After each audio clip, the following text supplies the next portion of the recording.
எங்களை மாதிரியே உங்களுக்கு ரொம்ப பெரிய மீனை பிடிக்கணும்னு ஆசையா? அப்போ இந்த வீடியோவை ஃபுல்லாக பாருங்கள்.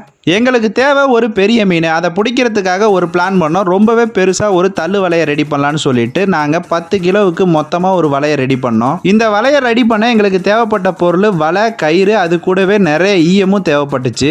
ஒரு வழியாக பார்த்தீங்கன்னா எங்களுக்கு தேவையான எல்லா பொருளையுமே நாங்கள் வாங்கி சேர்த்துட்டோம். இப்போ வலையை கட்ட வேண்டிய ஒரே ஒரு வேலை தான் எங்ககிட்ட இருக்குது. நாங்கள் நினச்சதை விட வலை கட்டுற வேலை ரொம்ப கஷ்டமாக இருக்குது. ஒவ்வொரு கண்ணா எடுத்து இந்த கயிறை பொறுமையாக கோர்க்கணும். எவ்வளோ ஓட்டையில் எவ்வளோ கயிறை கோர்க்குதுன்னு கூட தெரியல. ஒரு வழியா பாத்தீங்கன்னா ரொம்பவே கஷ்டப்பட்டு நாங்க இந்த வலையை செஞ்சு முடிச்சிட்டோம். இவ்வளவு கஷ்டப்பட்டு செஞ்ச இந்த வலையில மீன் மாட்டுமா மாட்டாதான்னு ரொம்பவே சந்தேகமா இருக்கு.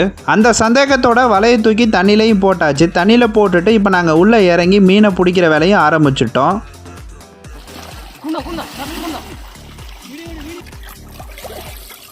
நாங்க எதிர்பார்த்த மாதிரியே ரொம்ப பெரிய மீனையும் நாங்க பிடிச்சிட்டோம்.